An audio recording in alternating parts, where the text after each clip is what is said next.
They wanted to make real sure maybe it's not a nightmare after. Hi, this is Laura Park Lincoln from Friday the 13th, Part 7, and you're listening to The Hysteria Continues. And indeed you are. Welcome back to episode 153, and it's that time of year again when we're all thankful that this isn't a video Skype podcast where we might catch a glimpse of Erik's jingle balls. Thankfully that won't be happening this time, but yes, we are going to say don't open till Christmas, and we're at the mercy of the new Skype. By the way, we've just Skype's just a major upgrade, and it's all gone to cock, isn't it? Rather. So we are hoping it will be a smooth ride, but as you know, it probably won't be because we've got one of Joseph's festive quiz coming up later. Wishing you all a Merry Christmas and a Happy New Year, and hope if you're dressed as Santa Claus, you don't get your dick cut off. So, talking of, I don't know, Santa Claus with no dicks, how are you, Erik? Hey, I have quite a big one. What, a Santa outfit? Whatevs. You knew exactly what I meant. I don't think so. Well, actually, Erik, we've been sharing. Well, we haven't. We've been trying to hook up online, haven't we? We have. We've both been playing the Friday the 13th game. Although you're on PS4, I'm on Xbox, so we can't actually play with each other. It's like Romeo and Juliet, isn't it? Yeah. Yeah. But have you been enjoying it? We've been exchanging. I've been enjoying it, but I'm still no better at it than I was on day one. And I find it very frustrating because other counsellors keep trying to attack me, which apparently isn't. I've checked online. It's a sort of worldwide problem with Friday the 13th is trolls going on and trying to kill everyone. Where the idea of the game is for all the counsellors to sort of band together to kill Jason. Some people are just going in the opposite direction, and it's very annoying. Well, I can guess it's better for people to be kind of serial killers online than in real life, isn't it? But yes, it does rather go against the aim of the game, I thought. But I've been enjoying it, although I'm really rubbish Jason, and I keep on getting beaten up by the counsellors. Yes, which rather wouldn't make a very good. Well, one of the good things about it though is that if you die early on in the game, you have the option then to watch. You know, you can flick between the other counsellors and watch what they're doing. So it's kind of almost like watching the movie, depending on how much action there is going on. So it can be quite fun doing that. I know. Well, there was one the other night where I was watching, and I sent you a message saying, there was only 3 of us in the game, so it was me got killed about 5 seconds in, and this other player up against Jason running around the Jarvis house. And she was, I don't know, it was a female counsellor, but she was being chased by Jason. It was real cat and mouse. It was really like watching a slasher movie. And I excitedly sent you a message saying how exciting it was watching the counsellor being killed. But I sent that to my sister instead by accident. And she came back with a question mark, so I had to explain myself anyway. Yes. So, but you guys, and Joseph and Nathan, Merry Christmas are coming up soon. I hope how are you guys doing? How are you, Joseph? I'm simply having a wonderful Christmas time. Well, that's an awesome tune. Yes. Yes. Well, I'm glad. And are you full of the? I don't know. Are you kind of enjoying like the smoky fire, or sort of you know? It's over 1,000 miles away from us, so I think we're okay. Well, I was thinking about Nathan because enjoying us. The smoky. He enjoys the smoky fire. He does. Fire. I might just say, and may I just say to all of you, Feliz Navi Blah. Feliz Navi Blah. Yeah, that song. The Spanish song. Feliz blah blah blah. Yeah. Feliz Navidad. Yeah, well, it's Feliz blah blah blah, really. Okay. Was that Jan Terry's epic Christmas song? Which we don't need this time because we have the wonderful Carolyn Monroe. Although I was torn. We're playing out with the wonderful Warrior of Love by Carolyn Monroe, which we did cover, I think. Well, we used before in one of our top 3s, I'm sure.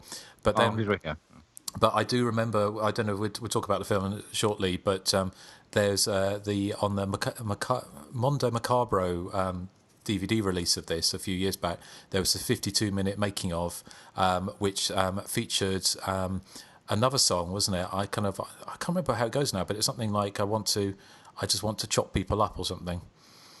I don't remember. I was watching that documentary during the week. I don't remember hearing that song. It was it was in the beginning when it was kind of like a funk song, and it's something like "I really feel like murdering people tonight" or something like that. What? And is it Carolyn Monroe singing it? No.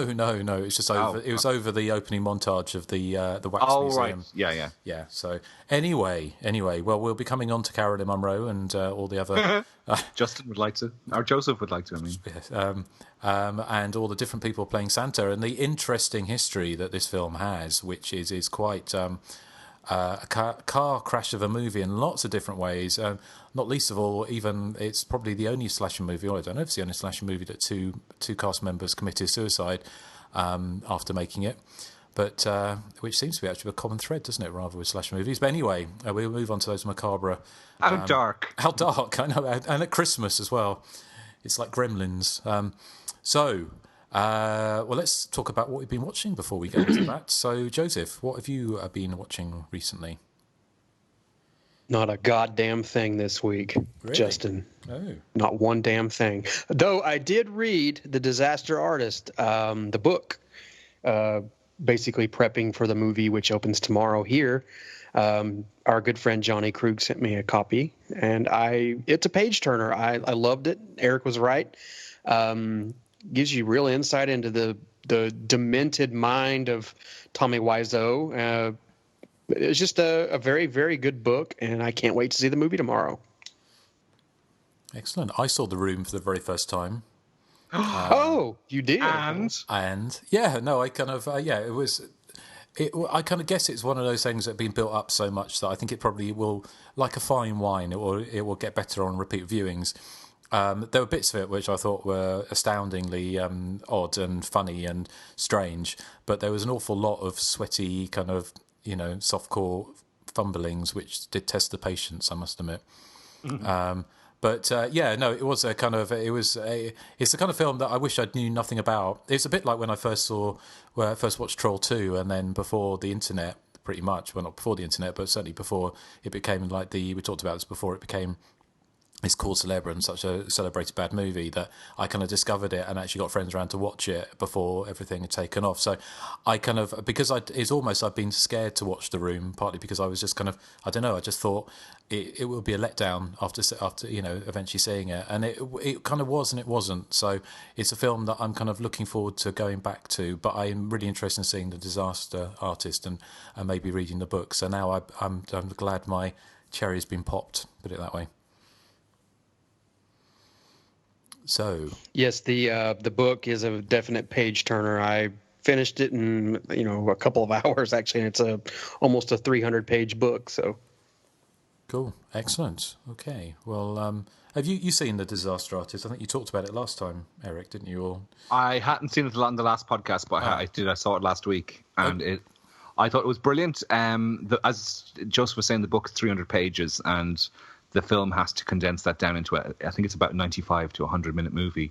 So there's loads of stuff is skimmed over and stuff is dropped completely from, like, there's a quite important character in the book. There was a different actor playing Mark originally, and he's treated kind of despicably by Tommy Wiseau on set, and his character is dropped completely from the film. But the film is a laugh riot from start to finish. It's it's completely brilliant. James Franco is terrific in it.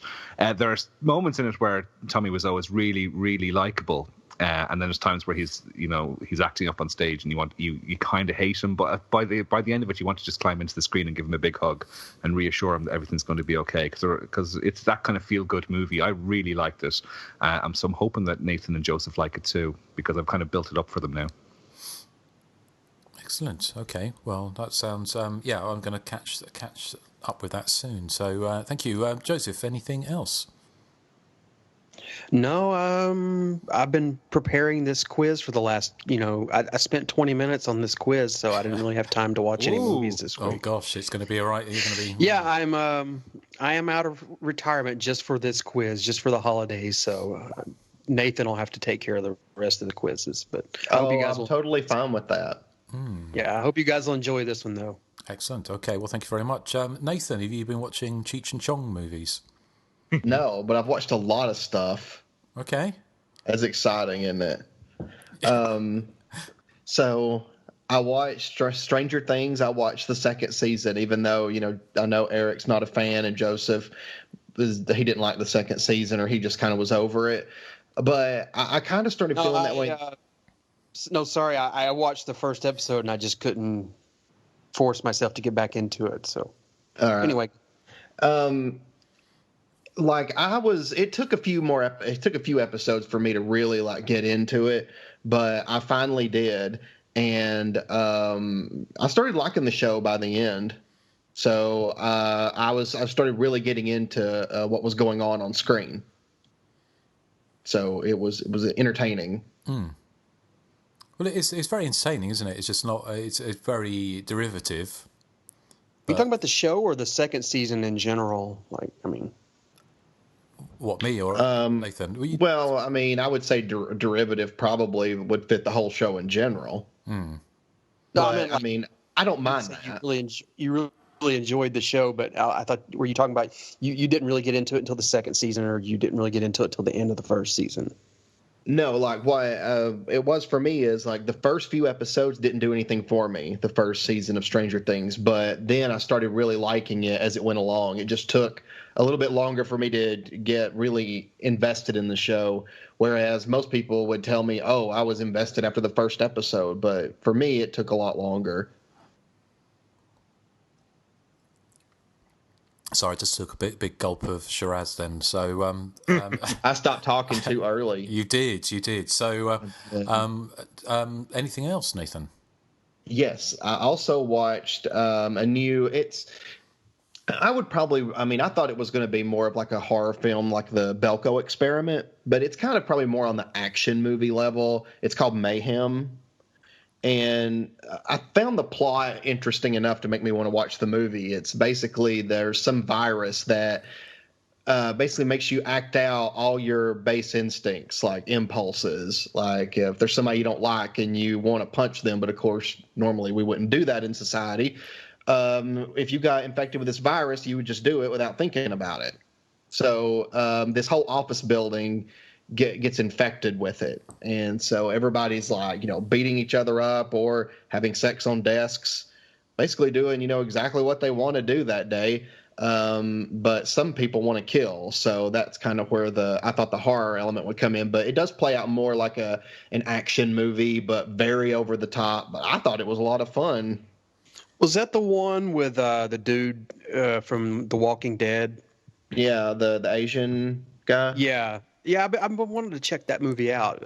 It's entertaining. Didn't you talk check about it out? I'm not being funny, but didn't you talk about that last episode? I'm sure you've told us about that, but I can't remember. Maybe it's on Private Messenger. I don't remember. Okay. No, someone mentioned the Belko Experiment on the last episode, I believe, so you might be getting confused. That was you, Justin. Yeah, no, but I was thinking, I'm sure I'd spoken to somebody about this. I don't think so, because I just watched it this week. Maybe it's just deja vu, and that's French. How dare you tease me about Blood and Black Lace now? It's an alternative reality. Maybe it is some kind of parallel universe where we're on a completely different podcast, except on the same one. That's French. So, and the thing is, in this world, because it's a virus, they basically can't be held accountable for anything they do. So it's almost kind of like The Purge in that way to me. Because even murder, they can't be held accountable for it. Okay, well, it sounds good.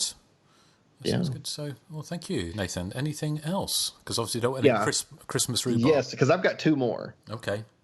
I watched a Christmas movie because, Christmas is coming up. So I watched a new one called Mercy Christmas. And the plot is it's kind of like a guy with no friends. He's kind of dumped on constantly. He's got no friends or family, so he's very lonely. So he gets invited by this woman to her family's Christmas dinner, but her family's a group of cannibals, and they want to kill and eat him along with a few other people they've kidnapped in the basement. So that's pretty much what the movie's about. But to me, I thought they did a really good job of balancing horror and comedy in the movie, because the comedy scenes aren't slapsticky, stupid. Well, towards the end, I guess they kind of are, but for the most part, I didn't think they were. But in any case, it's just, I don't know, I just thought it was a lot of fun. It was very entertaining. I wasn't bored at all during it, so thumbs up. Cool. Okay, I haven't seen that one either. Are these all on Netflix? Let's see. Stranger Things is Mayhem. I saw on Vudu, and Mercy Christmas I saw on Vudu. So no, I don't think they're on Netflix. Okay. And last I saw one that I quite enjoyed called Pitchfork. Oh no. And well, I mean, I it's not like Halloween or anything, but I thought it was just as much fun as like Terror 10 Killer for me, or Last Slumber Party. Oh dear. I think there's a recommendation. Justin had the same reaction, I think. I think Justin, can we quote you on the box for this saying just as good as Terror at 10 Killer? I think you can. That's damning with faint praise, I think, is what that's called. Yes. Did we talk about that? Did I talk about that last time? I can't remember. Yeah, you did. Yeah, okay. You said you didn't like it. Well, I said it was odd. It was an odd film. Yeah, it was odd. I thought it was interesting, the storyline of, you know, the gay guy coming home to see his family because he's very estranged from his dad and all that kind of stuff. But to me, they don't really go anywhere with it. I mean, we know that's the reason, but I mean, it doesn't really go anywhere. That story to me didn't. But I mean, overall, I think it was entertaining. There was a lot of kills, a lot of stupid characters doing stupid things. I think we thought the one thing I forgot to mention, I think last time we talked about it, was the way that because the killer's got the dog mask or the dog face mask on, and he kind of at one point when the characters tries to get him to sit, or sort of yeah, she's trying to get him. She's treating him like a dog and hoping that'll work. Well, it worked on Mrs. Voorhees, didn't it, with Amy Steele? So who knows? Oh yeah. Well, until she moved out of the way, she should have stood in the same spot. But I digress. That's actually in the Friday the 13th game. You can actually find Mrs. Voorhees' sweater and put it on, and then if you meet Jason, you can pretend you're Mrs. Voorhees to distract him and escape. Yeah. Well, I said you haven't found that yet, have you? No, I still haven't found the cabin where. Yeah. No, I've done it once, put on, and then I said I got Jason to stop, and then he chopped my head off. So, well, why did he chop your head off if that makes him stop? Well, I think because you go through and you have to say something to him, and there's a whole different load of things you can say to him, like, you know, Mummy's angry with you, or Mummy's very pleased with you, Jason, or put down the machete, Jason. But I think unless you're pressing, because I'm just pressing every button that's on there because I don't know what I'm doing. So I think I kind of I think he twigged that I wasn't really Mummy. I panic every time I lose the ability to aim the rifle whenever Jason's around because I just panic. I want this game. It sounds so much fun. Well, I'll tell you the funniest thing about it is you kind of there's all the people with the mics, so you can sort of you can hear them, and they're all. I mean, I swear some of them are so young you can hear the embryonic fluid pumping. It's kind of. It's they're like 10 years old. Some of them are all kind of like. You know, it's yeah, but there are kind of there's a people Andrew BL who's a friend of the show, and he invited me to a private match, so we were going. But you can get all these kind of things, like you can like pay a little bit extra so you can dance, or you can get all these different kind of costumes, and so you can run around in like speedos or dress as a wrestler or all sorts of different things. It's quite yeah. It's very entertaining. But anyway, back to you, Nathan. I'm done. It's just Pitchfork. I would probably give it a 6.5 out of 10. Well, I don't think they're going to be making a Pitchfork game, are they, anytime soon? No, but that would be fun. You know, because I think pitchforks are a good murder weapon in a slasher movie. Well, I like the fact that he's got a pitchfork is attached to his hand, isn't it? Or his hand is a pitchfork. But it really doesn't look sharp at all to me. It kind of looked a little phony. Looks like it's made out of rubber, like those fingers that they wave at baseball games, the giant fingers. Yeah. Yeah. So, well, thank you, Nathan. Erik, how about you? Well, apart from the Disaster Artist, I haven't really watched a huge amount. I watched the Dirty Dancing TV movie remake from 2017. And what is that like? Ooh, how was it? It's weird because it takes itself very seriously and tries to be not cheesy. And so Baby's sister, who's so wonderfully ditzy and can't sing in the original, suddenly is not ditzy and is very sensible and can sing perfectly, like Taylor Swift or something. Oh, I don't like that at all. And her parents have marital problems, and you get to see them have sex later in the film. Oh. Yeah, I know. So, and Abigail Breslin, she's playing an 18-year-old, and I know she's in her 20s, but she looks about 14, which makes it all very weird. But yeah, no, horror-wise, I've watched. I bought the Paul Naschy Collection 2 from Scream Factory. So I've been watching some of them. Probably the most slashery one is there's a Giallo on it, a Dragonfly for each corpse, which I quite like. I love that one. Yeah. Is that the one that's got the woman who's in a coffin when she's doing an erotic dance around a coffin, or she's in a coffin? I think of a different one. It doesn't ring a bell. It's got Paul Naschy in it though. But it's got Erica Blanc, doesn't she? Finds a severed head in a hat box, or in she does. Just like box. in Seven. Yeah. Yeah. Well, there you go. That's the inspiration. But I thought there was one where she's doing an erotic dance around a coffin. And then she gets murdered. That was when I nipped out to get a top up my Pepsi Max. Okay, well maybe I'm wrong. I did write a review of Hysteria Lives a while back. So, is it a good print? Yeah, they're pretty good. Like a couple of them there's 5 films in it, and 2 of them are full screen transfers, and the other 3 are widescreen. So I can't remember the box is just out of reach, so I can't see. But I do remember being impressed with the print quality. Just 2 of them are full screen prints. That's all. So okay, cool. Okay, well, thank you. Is there anything else? No, that's it for me. Okay, well, the other classic I caught up apart from The Room was Kathy's Curse, which is a film that I've always kind of been quite interested in watching. It's a Canadian sort of, I kind of guess it's kind of would it have been an Omen ripoff? But can I guess Omen Exorcist type? It's kind of one of the child possession movies of the 1970s. It's from 1977. And it is kind of a very bizarre movie, a bit overlong, but it's got some beautifully bad acting in it. And it's kind of, I saw one review and it said it's a bit like kind of Amdram meets The Exorcist. And like any kind of bad movie, it kind of takes itself quite seriously, and that kind of works really well. And it, in its own kind of limitations, it actually works quite well, and it's very funny in places. And long story short, it's a little girl is possessed by I'm trying to work out who she was. She was the sister of her father, I think, when they moved back to the house where she died in a car crash with her father.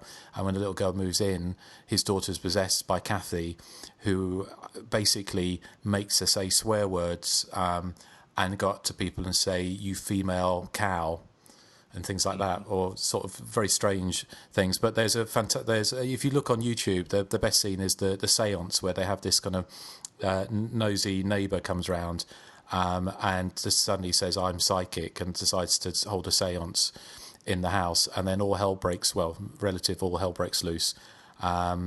And Kathy stabs one of the neighbour's children in the eye, next under the eye with a sharp pointy thing.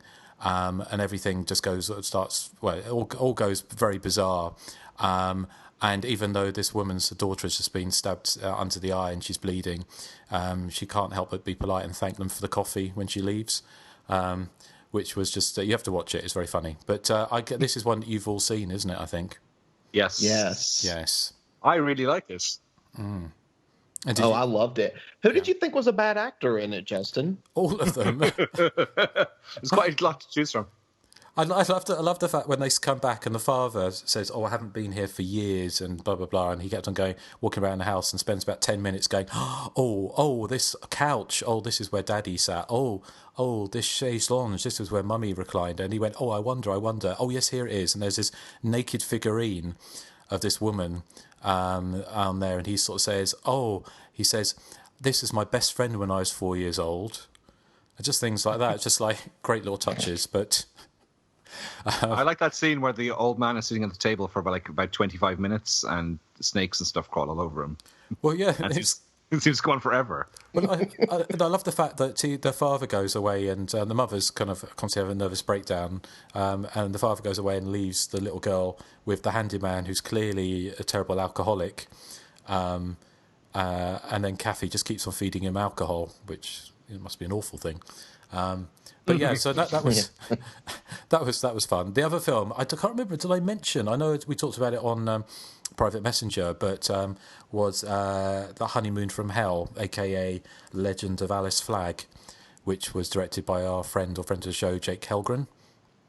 I don't think I mentioned it last time, but forgive me. No, I don't think so. No. No, but it's on Netflix in the UK. It's under the UK title is Honeymoon from Hell, and Jake, who was a big, he's one of the first people contact me for Hysteria, lives way back when, and now he makes movies in Hollywood, and he did Varsity Blood and the other one, which name escapes me, and he'll kill me. Bloody Homecoming. Bloody Homecoming, two kind of 80s slasher sort of throwbacks, very entertaining.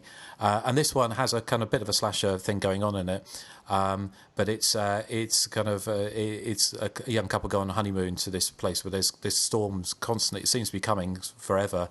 It's run by Catherine Hicks from the Child's Play movies. And it's very twisty and turny, and there's this great character in it, this kind of blonde bimbo who walks around trying to seduce the main character all the time, and she's constantly drunk. And I did ask Jake if he modelled her on me, but he wouldn't say. But I took that as a yes. But yeah, it's really trashy, but in a fun way, very knowing way. It's kind of and the last kind of 15-20 minutes, it's that's right, because there's a legend, this kind of ghostly figure, Alice Flagg, and it's a local urban legend, and is the hotel motel, well, it's kind of old colonial style hotel, is it haunted by Alice Flagg or is something else going on? So it's very Scooby-Doo, but if you've got a love of old school slash movies and kind of 80s fun horror, then you'll get the vibe to it. I thought it was very entertaining. So have any of you seen that yet? No.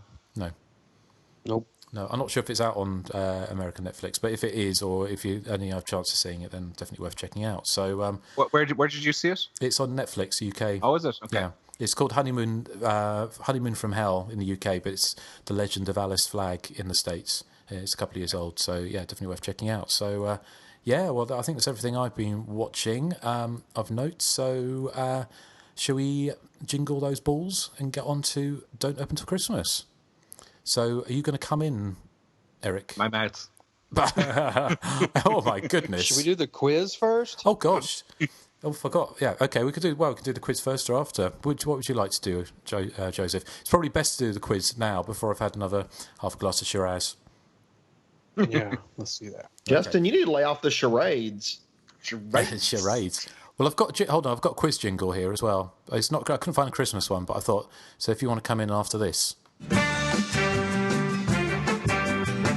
Okay, I am hearing an echo, but I'll try to power through it. It's a Christmas echo. Yeah, this is the quote-unquote holiday quiz, Erik. Yes, Friday the 13th is on a holiday. You don't actually get the day off when there's a Friday the 13th. I said quote-unquote, so it has to do more with... It has a lot of holidays, but it has a lot to do with dates and things like that. Yeah. So basically... the first round is the synonym round. We had a lot of fun with this in the last Christmas episode when we had Amanda Reyes on. Every one of you got yours right. So let's see if you do well this time. Basically, I'll have one or two words in place of a word in a title, et cetera, et cetera. So we'll start with Erik. Door number 1, 2, or 3. Well, it has to be big number 2, obviously. Okay. First synonym is self. Second synonym is sanguinary. And third synonym is object of affection. My Bloody Valentine. That is correct. Woo! I'm glad I didn't get that because I don't know what sanguinary means. Bloody. Oh. Erik has a point. Okay, Justin. Quiz over. Time's up. I win. Door number 1 or door number 3? Number 1, please. Okay, first synonym, gift day. And second synonym is malevolence. Gift day. So, well, Christmas evil. That is correct. Justin gets a point. Yahoo! Yeah, it was an easy one. That was so All easy. right. Baby Jesus could have got Nathan. that, and he's dead. Yes, Joseph. you're I'll left. take door number 3. Yes. Okay, first synonym is saccharin, and second synonym is XVI. I'm going to say Sweet 16. That is correct. Wow. Woohoo. You all I'm did so very glad I well learned again on Roman the synonym numerals. game. Now you'll know what dates certain movies are copywritten. Simpsons reference. Going into round 2, everyone is tied with 1 point. Now, round 2 is a special round Ooh. because it's the Erik round. Ooh. That Well, means not me. only Erik can answer these questions for now. Now, let me explain how this works. Erik, you have 3 questions, and you get a point for each question you answer correctly. If you answer all 3 correctly, you get double your points. So, if for 3 correct answers, you'll get 6 points. Okay. Now, in the event that you miss every single question, I will pass the questions to Justin, and he'll get a chance to answer. And he will obviously get a point for each, or double for all 3 if you were to correctly guess all 3. And then if he misses all of your questions, I'll pass to Nathan, et cetera, et cetera. If he misses all 3, no one gets any points, and we only pass the questions in the event that all questions are answered incorrectly. You got that?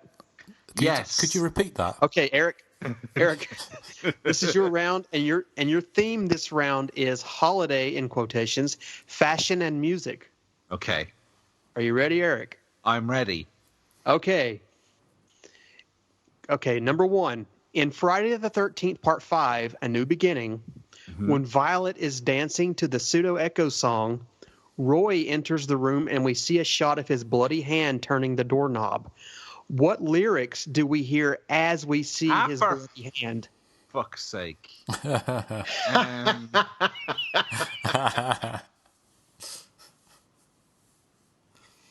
The mystery is taken by surprise. That's my Is answer. that your final answer? Yeah. I'm sorry, that is incorrect. So we'll move on to the second question. Oh, that's so easy, Erik. Oh, shut up, you. Now, in 1981's Graduation Day, Yes. the kid who gets impaled with the football/javelin is wearing a gaudy football jersey with the number 32 on it. What color is that jersey? Is it red? I'm sorry, that is incorrect. Okay, third and final question. In Halloween 2, the nurse who gets stabbed with the scalpel and lifted off the ground is wearing an emblem on the collar of her uniform. What color is that emblem? Is it green? I'm sorry, that's incorrect. Oh, so Erik. I'm going to Oh, pass Erik. Fuck all off. of these. Fuck off, all you whores. Big fucking whores. Oh, Erik, don't look at I'm me. going to pass all these questions to Justin now. So, Justin, question number 1. In Friday the 13th, Part 5, A New Beginning, when Violet is dancing to the pseudo-echo song, Roy enters the room and we see a shot of his bloody hand turning the doorknob. What lyrics do we hear as we see his bloody hand? I have absolutely no idea, so I'm going to quote the one and only Toya and say it's a mystery. I'm sorry, that's incorrect. Question number 2. In Graduation Day, the kid who gets impaled with the football javelins wearing a gaudy football jersey with the number 32 on it. What color is that jersey? Well, I don't know, but you're saying it's gaudy, so that suggests a bright colour, so I'm going to say yellow. That is correct. Hey, fantastic. Yeah, you wow. had so much time to Google that. Erik, All come right. on. Erik's third and final question, and Nathan, sorry, since Justin got a correct answer, I will not be passing these to you. In Erik's third question that he missed, in Halloween 2, the nurse who gets stabbed with the scalpel and lifted off the ground, she's wearing an emblem on the collar of her uniform. What color is that emblem? Well, I was thinking about this. Erik said green, but if it's the Haddonfield Memorial Hospital, I'm trying to think if there was a colour for that. I'm going to say red. That is correct. Hey! Boo! Hey! Wow, that was a good guess. All right. That was a good guess. Round 2. Google. Round 2 is How would I have over. Googled that, Eric? How would I have Googled that? You could have typed in woman wearing clogs in Halloween 2 and you could have got a picture up quite quickly. Asked what her emblem was on her lapel. Yeah. Okay. Round 2's over. Justin's in the lead with 3, and Eric and Nathan are tied with 1. Round 3 is called It Came from Portugal. Basically, these are the Portuguese titles of 3 movies, and you have to guess what they are.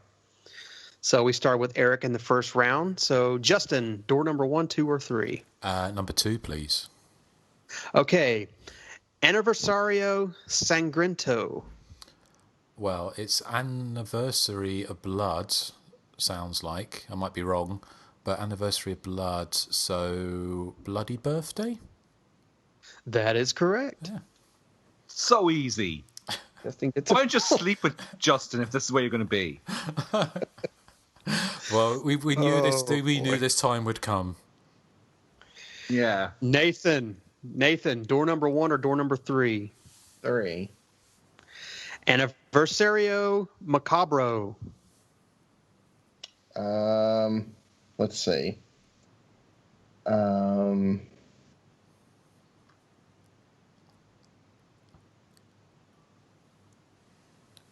I don't know. Happy birthday to me. That is correct. Well done. Thank you, Nathan. Justin. You helped me with that because Yeah. when he said anniversary, I'm like, it's got something to do with birthday. That's the only other birthday movie I could think of. Well, All right, done, Eric, well done, Nathan. You've done very well. Thank Shut you. up. Eric, door number Yeah. 1. Furious Asombrados. Sorry? Furious? Furious How do you spell that? Asombrados. F-E-R... F-E-R-I-A-S Asombrados. Asombrados. Furious. Friday the My 13th. Portuguese. That's My not Portuguese is terrible. me. Yeah, it is. My Portuguese is great, and I can't understand what you're saying there. Friday the 13th. I'm sorry, that's incorrect. I'm going to pass this to Nathan. I think it's Justin. Is it why? Okay, Justin. It goes to Justin. Why is that Yeah, then? Justin. Okay, well, I don't know. I know a bit of Spanish, but Portuguese, I don't know. So Farius, say it again, Farius? Asombrados. Assombrados, Farius Assombrados. I've no idea. And sometimes those kind of Portuguese, those foreign titles can have actually nothing to do with the American title. So I'm going to take a wild stab at the dark and say Final Exam. No, I'm sorry, that is incorrect. Nathan. Let's see. I guess I have no idea, so I'm just going to say April Fool's Day. I'm sorry, that's incorrect. The correct answer is Black Christmas. Oh. Okay. Oh, you were saying Farius Ansbratus. Of course. Yeah, it would help if you could pronounce things properly. How are we supposed to do... Well, How am I supposed to answer the question? we all got it wrong, Eric, so. Yeah, All I right, could have got a going point, in- though. Going into round 4, Justin has 4, Nathan has 2, and Eric has 1. Now, round 4 is the Justin round. Same rules apply. If you get these incorrect, all 3, we pass to Nathan, and then if Nathan gets them all incorrect, we pass to Eric. So, They all got questions. Justin, your theme is holiday, in quotations, again, Yeah. alcoholism. So, I'll drink to that. okay, you ready? I am, yes. In Black Christmas, name the very first hiding spot we see for Mrs. Max Bourbon. Is it in the bathroom, in the cistern? I'm sorry, that's incorrect. Okay. Okay, question number 2. In My Bloody Valentine, when TJ Oh, sorry. sneezes, Sorry, I thought I'd muted my microphone. I hadn't, obviously. TJ sneezes. You can't he's trying to put me off. Sorry, it wasn't deliberate. I was sure I'd muted my microphone, but my obviously didn't click Take that properly. I point cleared off my him. throat earlier and did the same thing. You take a point off him, Joseph. That's really unfair. Okay. Oh, fuck Eric right has off. 0. Okay, Justin. Yes. In My Bloody Valentine, when TJ and Axel are playing the harmonicas in the junkyard just before arguing over Sarah, Axel hands TJ a bottle of whiskey. How many swigs does TJ take from the bottle before Axel leaves? Oh, for God, that's... See, Eric, you said it. You had it tough. I would say 5.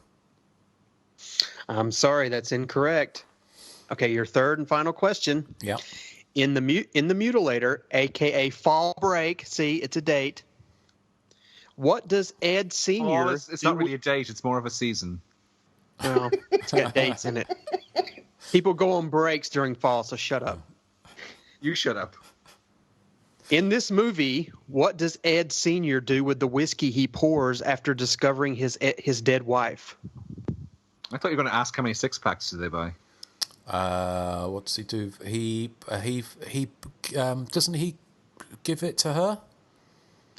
Yes, he gives the corpse a sip. So yes, that's a correct point. Sorry, Eric, I will not Eric, be passing those on to Nathan. Take your mind out of the gutter, Eric. Even though I knew the answer to the other two. Did you? Yep. He gets. Yeah, I knew he has to miss. He has to miss every one of them, otherwise I can't pass them. I knew the answer to the other two as well. Oh, go on then. Me and Eric knew them. Yeah. Can you tell them how many sips? Let's find out. No, I want to see no, how I'm not many going to sips. bother telling you because it's just embarrass you. It was one sip. He took one sip. Yeah, and then, one, obviously. One sip, and the first hiding spot was inside of a book. Yeah. Okay. Well, Eric, it's amazing. Your knowledge of those films is just incredible. I know. Hey, well, what was the answer to the Friday the 13th Part 5 question? There was a man so cold, no life was in his eyes. Okay. Yeah. There we go. Okay, round 5. Justin has 5. Nathan has 2. Eric has 1. Don't worry, Eric. There's still a chance for you to catch I'm up. not fucking worried.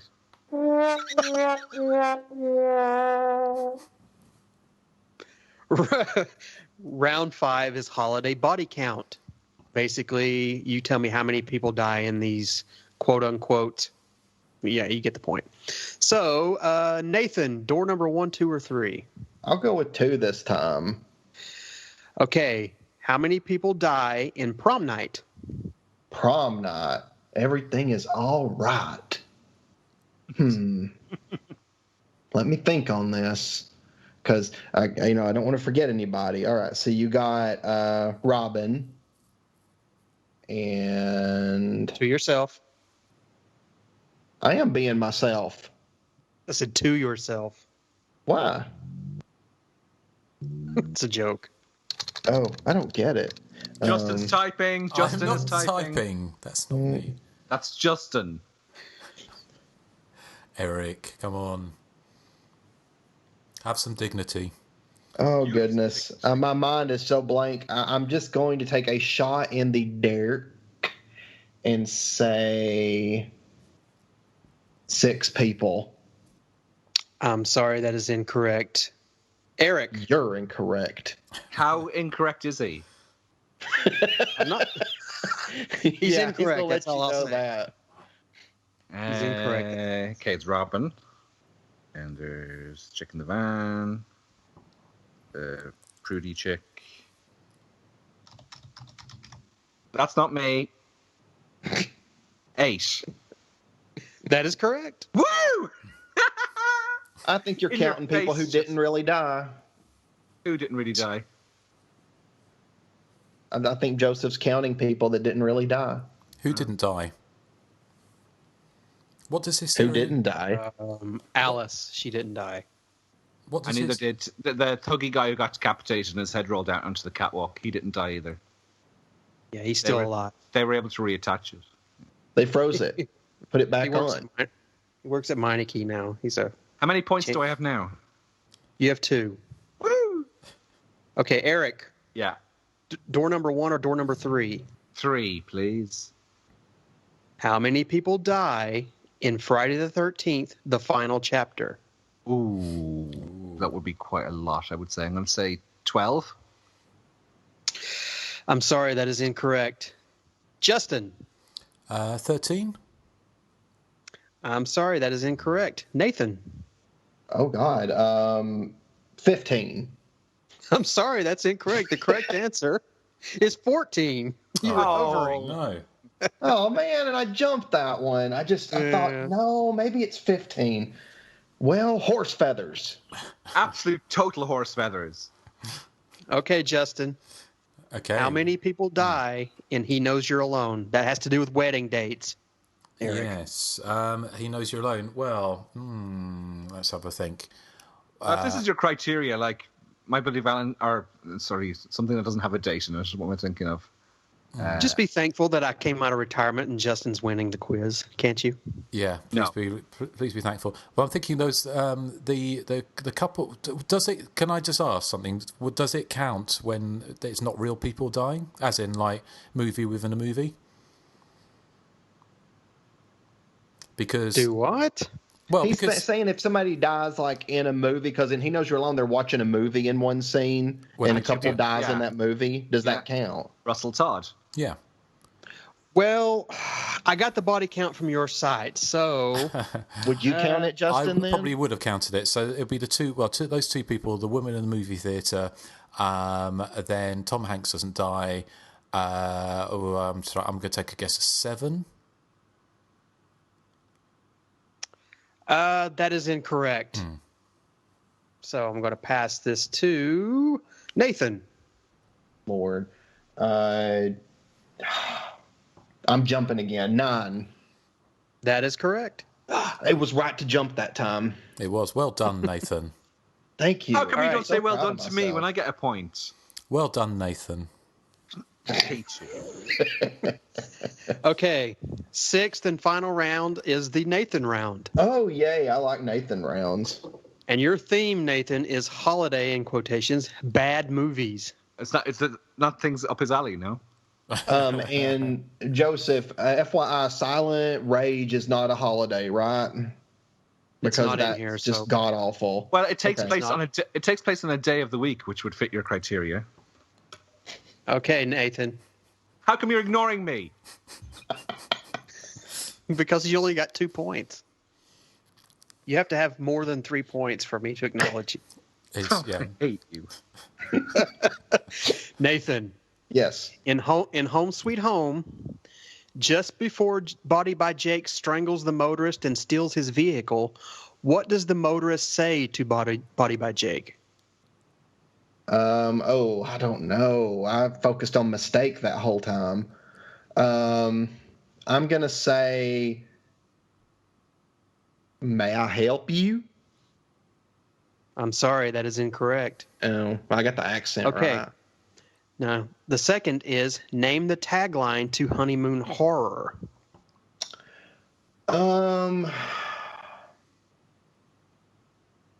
Honeymoon Horror. Is it Till Death Do Us Part? That is correct. That means I cannot pass the rest of these to Erik. So sorry, Erik. Nathan, you get a point. And I'm not acknowledging you. All right, your third and final question, Nathan. In Trick or Treats, when the kid ties the string to the door knocker to pull the knock and run prank, what does the lady who answers the door finally end up yelling at the kid out of frustration? I'm gonna say you're a little shit. I'm sorry, that is incorrect. No. The correct What did you answer say? is Trick or Treat. And the Oh. first one in Home Sweet Home was, hey, want a beer? Oh, that was nice of him to offer Body by Jake a beer. Yep. Justin, That's you nice. win the quiz. Yay! Oh, isn't it? Well, it's easy to win when you cheat. Yep. What do you mean cheat? I'm We cheating. heard the It's your typing. site he gets this from, Justin. So you Yeah. already know all the answers. Yeah. Hey, I watched a lot of these to get a lot of these little questions. Ooh, did you rewatch Home Sweet Home? I watched the first, just that part. Oh, well, criminy, because I can't wait for us all to cover that in November of next year. You know what, Justin? Your mistake. There, I said it. Justin, you win with 5 points. Nathan has 4, and Erik has 2. I would just like to, in my acceptance speech, just to thank Erik for his for accepting defeat with such dignity and class. Like I always do. Exactly. Yes. Well, I Hey, think you I might have won accepted it last with time. class. Sorry. I was very think Eric- classy. You were very classy. I think yes. Eric might have won last year, so. I think you did. And Yeah. Eric, I think... you do win a lot of these quizzes. Actually, Eric does win a lot of times. Yeah. So there. I have no But he rubbing just- in. You know He what still we need goes to in. do? He still goes Inga even when he wins. Yeah. We need to have somebody like Amanda on and like come up with a quiz for us. That way, all four of us can actually compete. Oh, that's a good idea. We should get Amanda on that. So if you're listening, Amanda, yeah. Yeah. But Well, see, the problem there is she would quiz us on like TV movies, and I would really not get anywhere with Yes, that. I would struggle as well. Yeah. We'd have to. No, I feel like Amanda would just do like a TV movie round. Yeah. There might be like a slasher TV movie round, I think. but I don't think she'd make the whole thing about TV slasher movies. But But she really likes the Congratulations, slashers. Justin. sorry. I said congratulations on the gold, Justin. thank you, And thank you you. on the silver. On you on the silver, Nathan. Eric, here's a bronze statue for you. I don't want a bronze statue. I like silver better than gold. But Eric, just remember, it's taking part that matters, and winning, and coming second, and a distant third. But, Wasn't distant. So it was only 2 points behind Nathan and 3 points behind you. That's nothing. Yeah, but out of how many? 5. But anyway, I'd be very embarrassed. But then Well, you should have been embarrassed by previous quizzes. Then you must be mortified. yeah. But it's whoever's wearing a crown, as we know. It's, as they said, paraphrasing prom night. It's not who you go with, it's who you go home with. And I went home with the crown, Eric. So anyway, I hope it doesn't puncture your skin and make you bleed to death.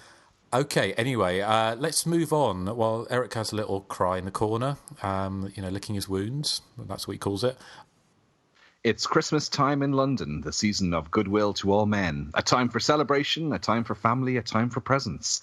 This year, it's also the time for a masked maniac to be let loose on the streets. His intended victims are chosen at random, but they only have one thing in common. They're all dressed in the flowing white beard and bright red robes of Santa Claus. The killer selects different methods to fulfill his grisly task. One Santa has his throat cut, another is axed to death, a third is held face down in a red-hot brazier, a fourth is castrated and left to bleed to death. The police are baffled as the horrific death toll rises. 14 corpses and only 3 killing days left until Christmas. Don't open till Christmas, from the producers of Pieces. And there's actually a quote on the front of this, Justin. I don't know if you remember from Hysteria Lives, on the front of the Mondo Macabro DVD. I do, yes. Yes, it says enough oddity, sleaziness, and mirth-inducing badness to tickle the fancy of any 80s slasher aficionado. So, I adore this film. All you have to say to me is it's from the producer of Pieces, and I'm totally on board with it. I had this on a sort of dodgy Dutch VHS bootleg back in the day, because I'd heard it's from the producer of Pieces, and 2, I'd heard that it was wonderfully trashy, and I think it delivers, everything it promises. It has a lot in common as well with Slaughter High. It feels like a mix of Slaughter High with its sort of British angle mixed with Pieces with its absurd, silly slasher movie. And of course, Edmund Purdom is in there again. The premise is that a young child is sort of driven slightly mad after seeing Santa being a bit rude, copping off with somebody. I think the device was also used in Christmas Evil. He sees one of his parents sort of shagging while dressed as Santa, and he accidentally kills the Santa dad kills his mother, and it ends up with him going insane. Kind of Nightmares and a Damaged Brain as well. There was this kind of theme in early 80s slashers where if you saw one of your parents having sex, that you'd grow up to be a serial killer, which I suppose is would have that effect on anyone. So sex is most definitely equated to evil in these films, and then the killer here targets anyone who dresses like Santa, and he gets down to business fairly quickly. We're straight into the killings. We have 4 murders, a couple of them quite gruesome in the first 10 minutes of the film alone. And the slayings are quite well executed, I thought. It tends to focus on the aftermath possibly more than the sort of impacts, like that you'd see in Friday the 13th, where you see sort of axes penetrating flesh and that. This, we see the after effects of people's faces burned, and there's one quite dodgy shot of somebody's sort of eyeball sliding off their face. So it's the silliness of the plot that raises this above other Santa slashers that were around at the time.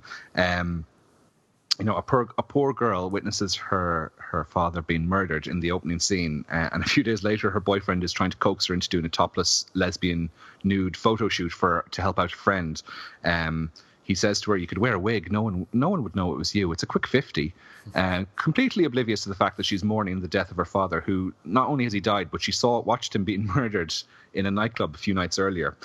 Needless to say, she storms out. She's having none of that. And her loving boyfriend then spends a bit of time with a woman wearing only a pair of panties and a Santa coat. One of the killer's victims runs away from the killer through the streets of London in a manner that reminded me very much of Patch Mackenzie in Graduation Day, when she's doing her dramatic run from the killer in the closing stages of Graduation Day, holding her hand up to her forehead like a damsel in distress. So in the surprisingly broad daylight but empty streets of London, she still manages to be captured by the killer, which is she's kind of like me playing the Friday the 13th game, where I'm kind of hopeless at running away from danger. I love that virtually all of the Santas in the film are drunk. They're all modelled on Justin Kurzweil, apparently. They just sort of stagger out of pubs, and they're slurring their speech, and they look like they're about to keel over. I don't quite know if that's a common British stereotype, that if you're going to be playing Santa at Christmas time, you need to be sort of this sort of drunken middle-aged man. Carolyn Monroe's cameo is absolutely superb, singing a very 80s song, dressed in very 80s clothes with very big 80s hair. It goes on for quite a while, but this was the norm at the time, of course. Things like Felony and Graduation Day and all those bands in New Year's Evil, 4 Out of 5 Doctors in House and Sorority Row. So this is kind of Carolyn Monroe's more or less a promo video for her, shoehorned into the middle of the film. I also, as I said, I love the Britishness of the film, and one of my favourite scenes is where the punks see a Santa coming out of a pub and getting on his bicycle, and they're all like, "Oi, Santa, pedal faster! Oh, let's get him! Oi, go on, Santa! Oi!" That's my uncanny impression of Justin as well. Justin, you speak just like that, don't you? But of course, I'm much better spoken, Erik. I'm from Surrey. Yeah, whatever. I'm sure you and your goth friends, if you saw a drunken Santa come out of a pub, you'd be like, "Oi, Santa, pedal faster, Santa, let's get him, oi!" Erik, that's gonna be your catchphrase. Yeah, that's my new catchphrase. So it's a wonderfully dated slasher. I can't imagine how it would have played back in 1984. Surely people would have gone to it and known it was ridiculous. But maybe they took it seriously. I don't know. It has nudity. It has weird dialogue. It has a musical interlude. It has someone's knob getting chopped off. So it ticks all the boxes for me. And I think it's the film that invented smizing, because there's a running theme where the people who sort of escape the clutches of the killer tell the police that he had eyes that smile, which reminded me, which is probably where Tyra actually got her inspiration for smize, which of course is to smile with your eyes. So yeah, a big thumbs up for me for Don't Open Till Christmas. So I suppose I will go first to stupid quizmaster Joseph Stupid Henson and his stupid quiz, which was stupid and had stupid questions. What do you think, Joseph? Suck it. I can't find it to suck it. I bet you can't. It's so small. I bet it is. Yeah. No, Joseph's is. No, yours. Oh, Erik. Really. I can't suck my own. I'm not that bendy. Or that big, apparently. I am.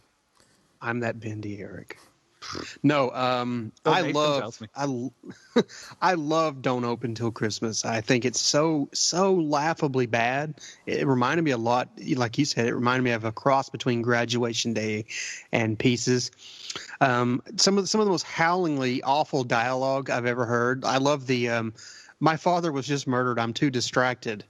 and at one point the Scotland Yard inspectors are like, after 3 murders, and I think 3 murders does classify something as someone a serial killer. And he's like, "Do you think we might have a psychopath on our hands?" Duh. But no, getting into a little bit of spoilers here, I also like the insinuation that Edmund Purdom and the actor who played Giles were like brothers separated by like maybe 2 years, when Edmund Purdom is almost old enough to be the guy's father in real life. Mm-hmm.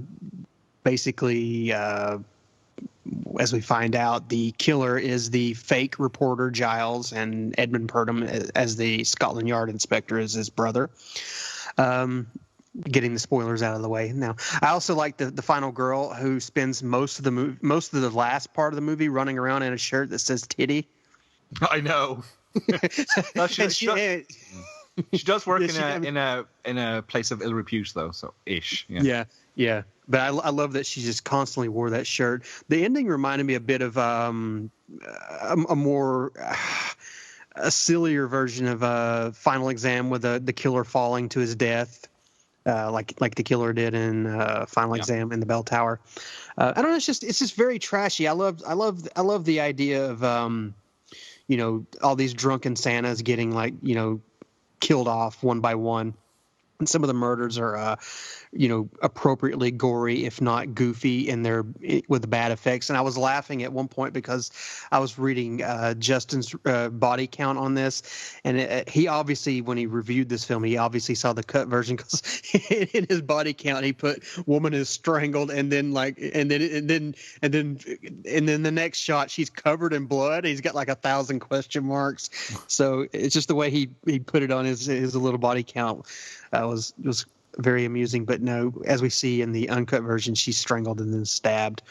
And it's just, like you said, it reminds me a lot of, it's almost like God, I hate to say this, but it's like a slightly classier but no less trashier version of Pieces. And the fact that you have Edmund Purdom, present and accounted for, gives it that definite, Pieces feel. Especially, with the, detectives trying to solve this, goofy series of murders. I don't know. It just, it's just deliriously dumb. It's just a lot of fun. I mean, I was never bored. This is one I could definitely see, watching, during the Christmas holidays, at least once a year. Like there's other Christmas movies where, like, I think we covered To All a Good Night last year. That's not one I could, put on during Christmas, but something like this is, because it's just so gloriously trashy. So yeah, thumbs way up for me as well. Excellent. And Erik, just so you know, dick way up too, because you had to make fun of my dick size, but I just want you to know my dick is way up your ass. Oh, blimey. Blimey, O'Reilly. Well, speaking of things that go ballies, Nathan, was this up your alley? Very clever, Erik. Yeah, I know.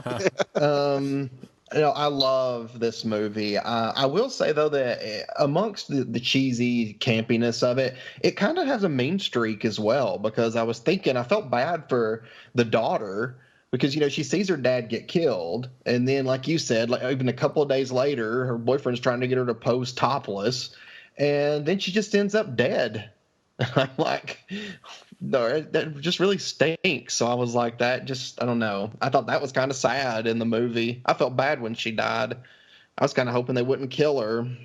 But, unfortunately, I guess that's the route they decided to take.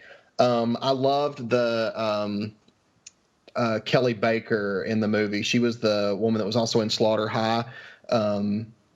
She is the woman in, like, the peeping booth.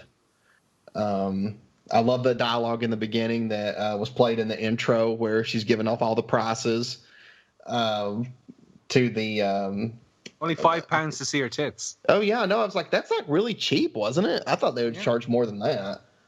But in any case, let me just say that they really threw me off when he busts through the glass with his hands, because I'm like, that's like a peeping booth where she's getting naked for these horny guys, and I'm like, is the glass really that easy to break? I'm like, that should have been reinforced glass, I gotta say. I'm glad you're thinking about the health and safety of that peeping booth, Nathan. Yeah, well, I am. I was just, I felt, because she was my favorite character in the movie.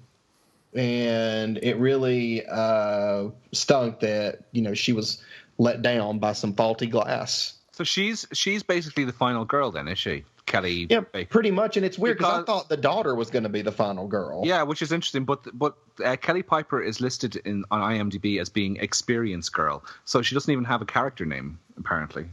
Well, in the movie, I think they say her name is Sherry, so it's weird that in the cast they didn't include that name. It's in the credits as well. It's Kelly Baker. You said or Piper. You said Piper, didn't you, Erik? Baker, isn't it? Sorry, Kelly Baker. Yeah. Oh, Eric, don't remember. People listen. I don't know. For Did facts. I say Kelly Piper? I'm not sure if I did, but Kelly Piper is the woman from Rawhead Rex and Maniac. Oh, I think you. Well, I think you. Yeah. Yeah, but how can people listen to this show and be expected? They're listening for facts and figures. They expect us to put all the homework in, Eric, and now you've ruined it for us. Not just for yourself, but for us and our listeners. Merry Christmas, Eric. Thank you. If he can't even win a quiz, how's he going to get a movie right? Well, exactly. Gosh. Justin, you are a poo head. Joseph, you are a poo head also. And Nathan, even though you haven't said anything against me, you're a poo head too. I loved the opening sequence to Don't Open Till Christmas. And the killing was funny because that woman died from like one stab wound, like to her stomach, and it's like she died instantly. But I love the credits sequence where the candle's burning down and it reveals a blade and the music that's playing. That's one of my favorite opening credit sequences of all time. It's kind of Halloween 2-ish. Yeah, it's so cool. I like I was just in awe. I like the end credits where you see all the people's names going up the screen. I thought that was very, very clever the way they did that. Yeah, but like a lot of movies do that. I'm talking about the beginning where there's something happening. That's the joke. Yeah. What's the joke? Never mind. Carry on. Yeah. Carry on Christmasing. Okay, well, number one, how dare you? And number two, I give Don't Open Till Christmas a 9 out of 10. It could have got a 10 out of 10, but I felt really bad for the daughter, so had to strike a point. Oh yeah, I'll save my other thoughts for after the credits. Okay. She probably wasn't dead though, was she? Because she just got strangled a little bit and was covered in beetroot juice. So I think she's probably all right. Yeah, but the one version I saw, she got stabbed. No, I know, but it didn't look very realistic, the stage blood. Oh, yeah. Justin, what are your thoughts on Don't Open Till Christmas? Well, I genuinely got a bit of a love-hate relationship with this film. Not that I hate it, but I just think, it's not a good movie, obviously, and that's part of its charm. I love the setting. I love the Britishness about it, the early 80s. It was kind of around about the time I would have developing an interest in a subgenre, so I'd have loved to, have seen this film. And I remember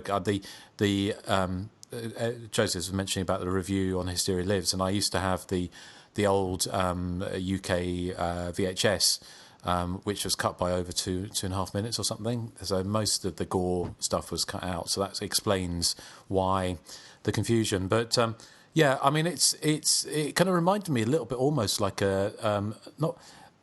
kind of like a sex comedy. No, sex comedies is the 70s. Not that it had loads of sex in it, but it was kind of like the.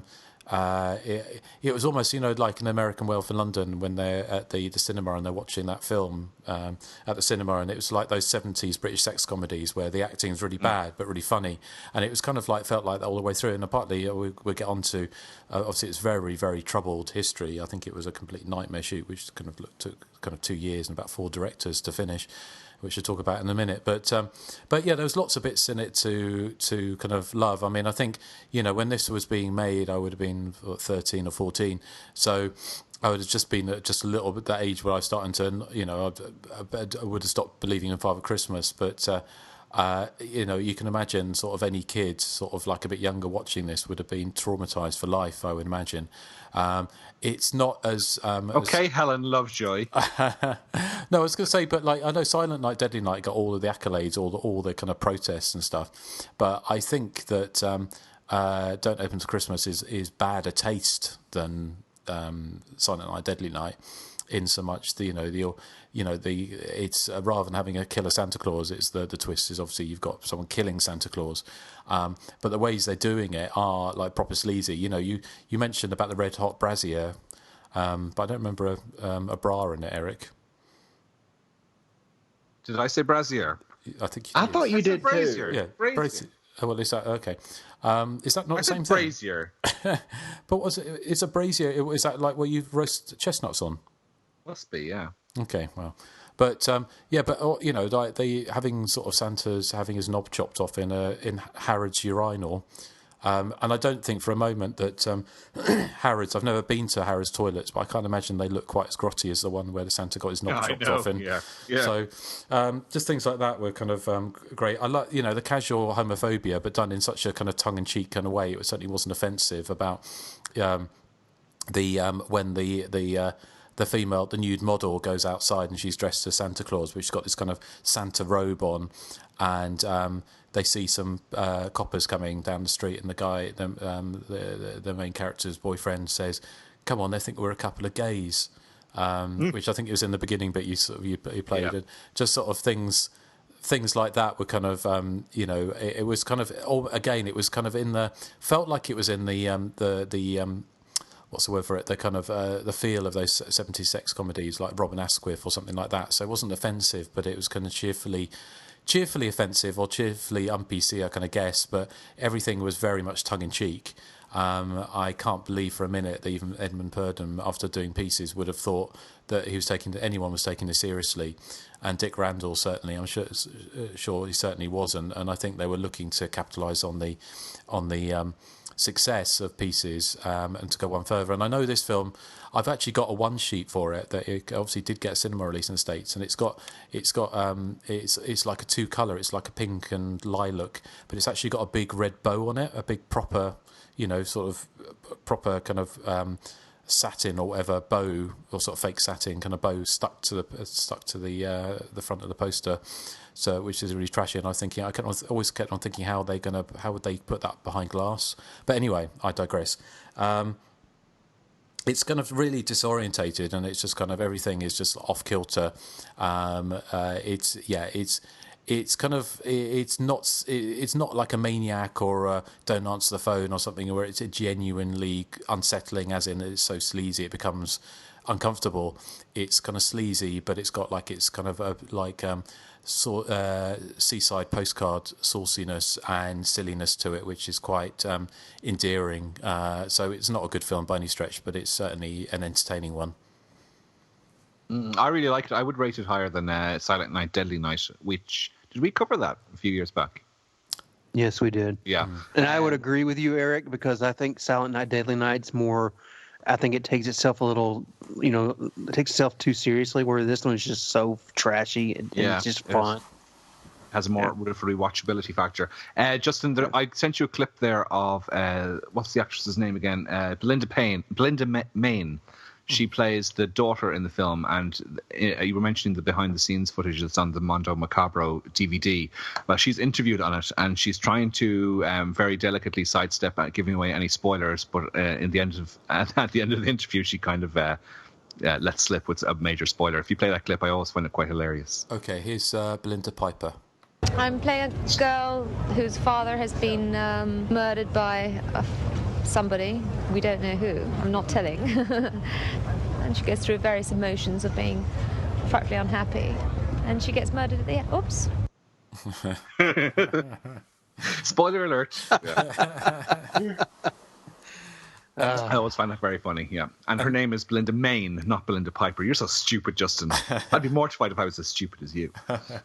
Well, but that was from the, as I mentioned, that was from the 52-minute making of, very tongue-in-cheek making of the movie, which you sent me another clip. I will play it, Eric. It just kind of this is a clip that's in it where Dick Randall, the producer, who was one of the men behind Pieces, and he was also we talked about him before, but he went on to do Slaughter High.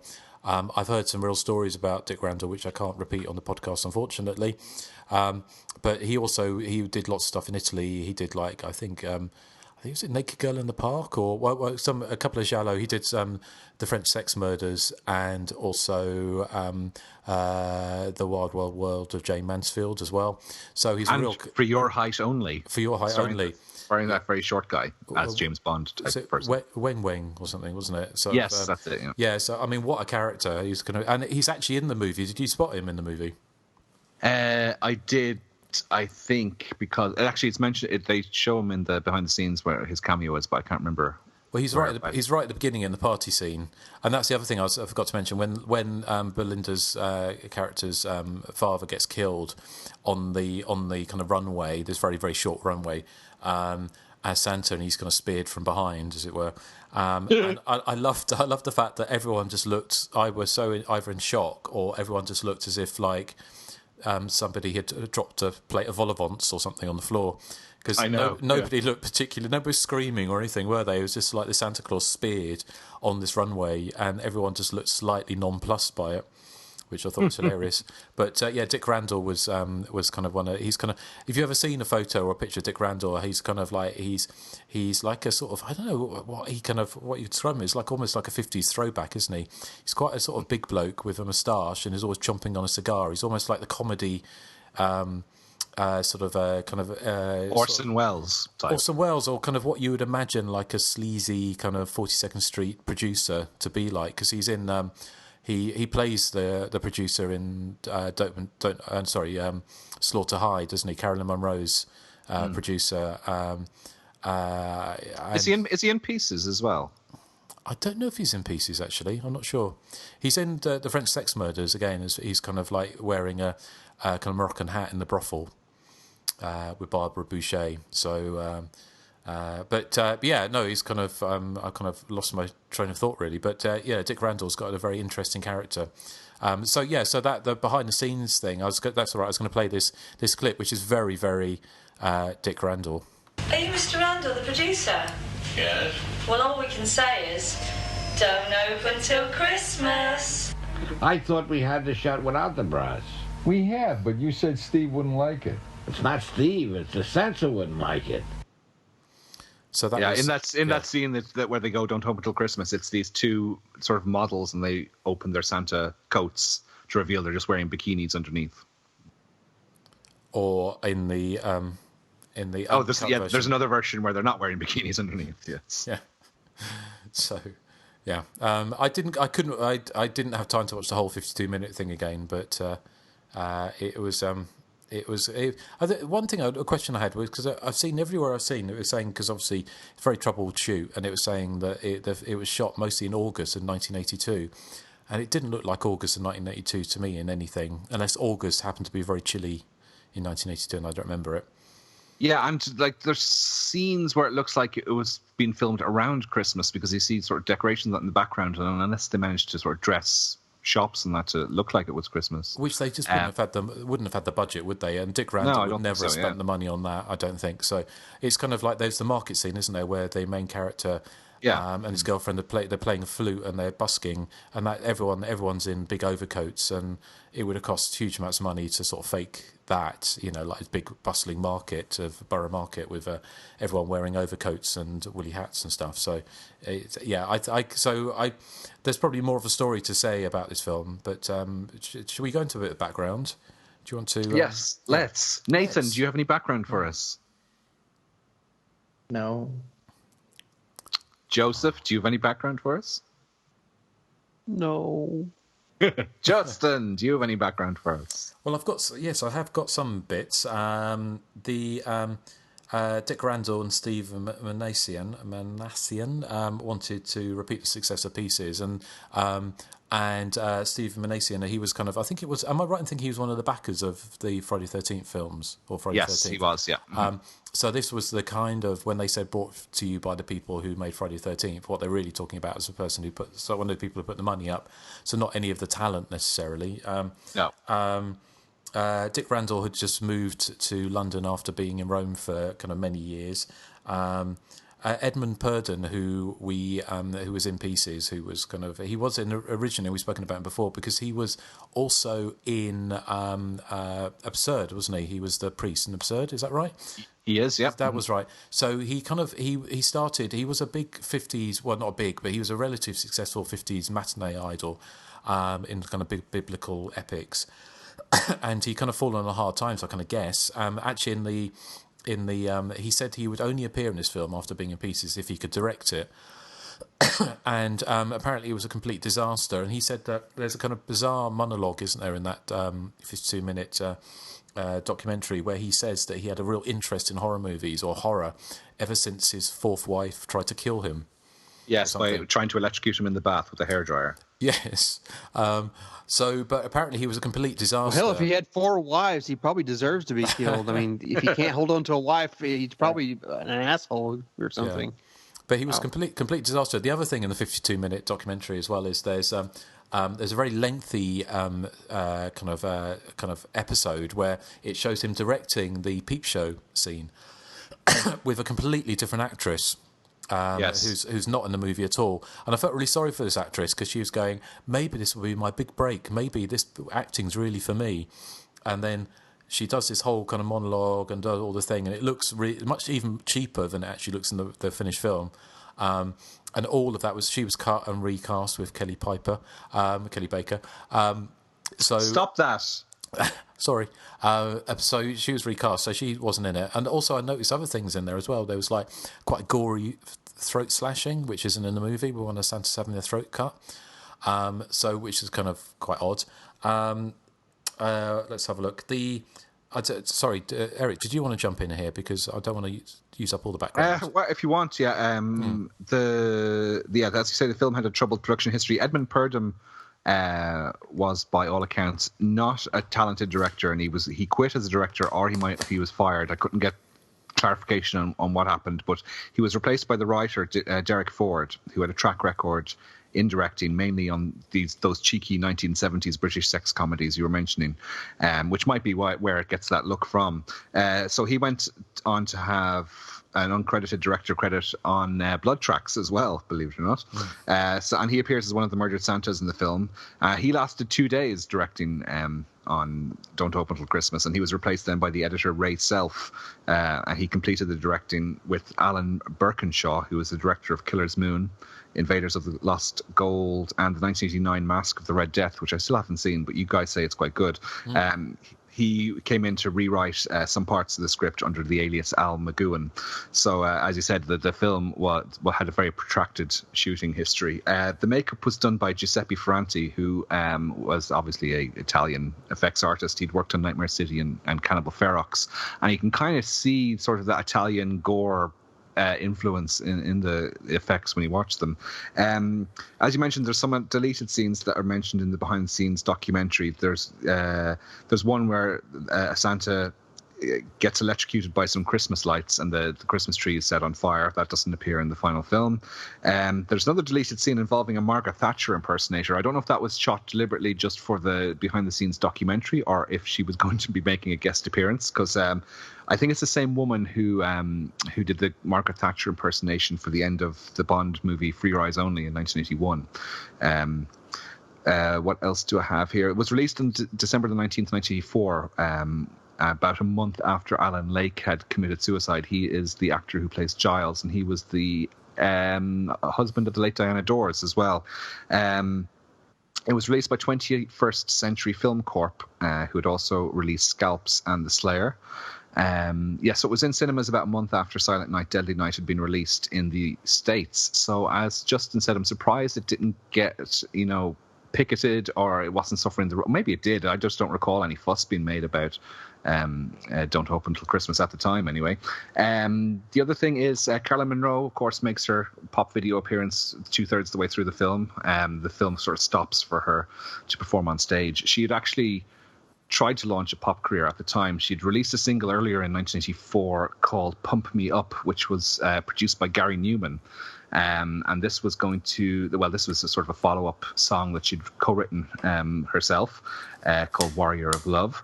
But I don't think her pop career obviously sort of never took off after that. Belinda Main, not Belinda Piper. When I was watching this, I knew I recognized her face. She's the lead actress in Alien 2 on Earth, which is the Italian alien cash-in. It's probably more in common with something like Contamination, but it's the one where the spelunkers, is that what you call people who go cave exploring, and they discover all these rocks that actually are aliens, and it's very trashy, and I find it quite entertaining.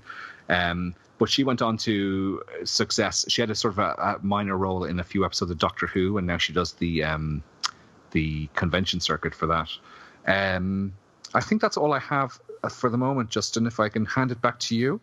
Okay, well, just a couple of other minor things was You're right about like Alan Lake shot himself sort of in late '84. It reminded me actually, sorry, of the lead actor in Slaughter High who met the same fate, which was from the same producers. Which is curious, isn't it? But there was also Jerry Sundquist, who played Cliff, who was the boyfriend of Belinda Main. He killed himself in 1993 as well. So by jumping in front of a train, so it's cheery. So a double suicide on this film. The Pat Astley, who played Sharon, who was the cheeky nude model, she was quite a well-known sort of face in sexploitation movies in the 1970s, along with people like the most famously Mary Millington, who was the Queen of the Blues. Sort of British sex comedies and British sex films. She was also in a film called The Playbirds with Alan Lake from 1978, which is a kind of not a proto slasher as such in so much, but it was from the same year as Halloween, but it's very much a kind of British sex comedy slasher mashup with women who appeared in the Playbird nudie magazine being murdered one by one, and the police were finding them with I think it was lipstick numbers. So every time someone was killed, like if there's the fourth one killed, they have number 4 on their forehead. So she was in that, but she was also played young Mr. Grace's original nurse in Are You Being Served as well. But she apparently got kicked off that when they found out about her porno past, because apparently she made some hardcore porn as well in the 70s. And this was her last film, basically. So didn't do much to reinvigorate her career. But I thought she was a fun character in this movie. Derek Ford, as you mentioned, co-directed Blood Tracks. He also made a film called Diversion or Diversions, also released as Sex Express in, I think, 1975, and it was a kind of anthology, horror anthology, but with a British one, but with hardcore porn, with a woman called Heather Dealey, and that had some kind of slasher episodes in there, kind of. Which there's a review on the Hysteria Lives website. So all in all, it's kind of quite an interesting background to this film. I think that's all the background we've got, but quite an interesting one, I think. Mm-hmm. Indeed. So after the credits, let me just play the jingle jangle.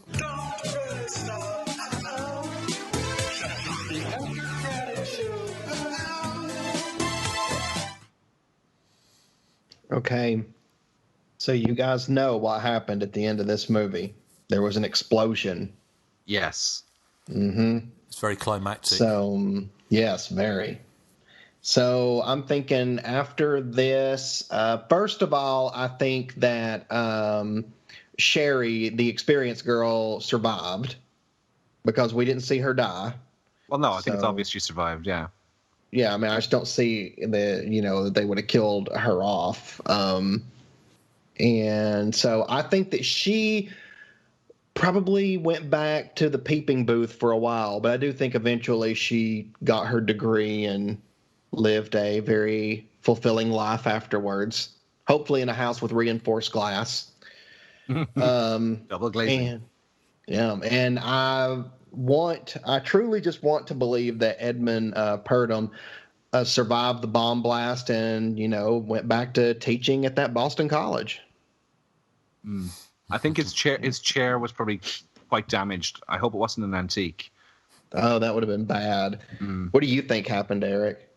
Well, I do fear for that chair that he fell off when the bomb went off. So he survives, obviously, but he goes around to all these antique shops looking to see if somebody can repair the chair. And because it's a certain vintage, they're like, I'm afraid not. Then he cries because he's very sad, because the chair reminded him of this girl he knew called Barbara, who he was in love with. Then Barbara comes back on the scene and they fall in love and they dance, and it turns into a dance movie. It turns into Flashdance, starring Edmund Purdom and Kelly Piper from Maniac. The end.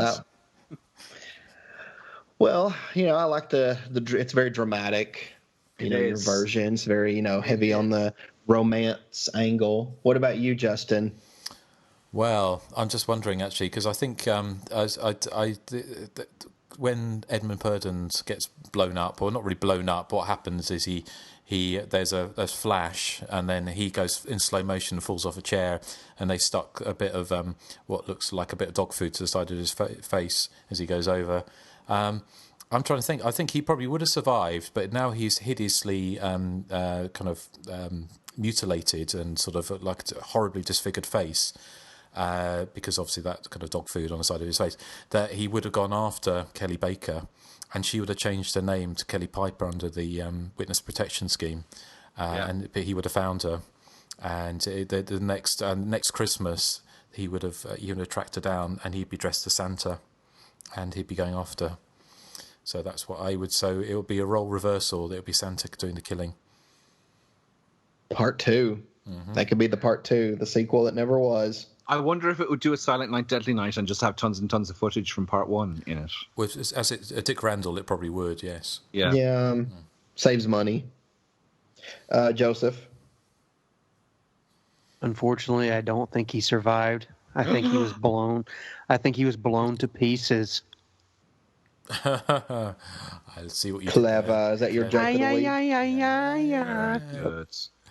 Very good. Well, shall we go on to joke of the week? Yes. We should. Yeah. Come on, you've got to top that, Erik. No problem. I'm good at topping. It's my joke of the week. It's so freaking fantastic.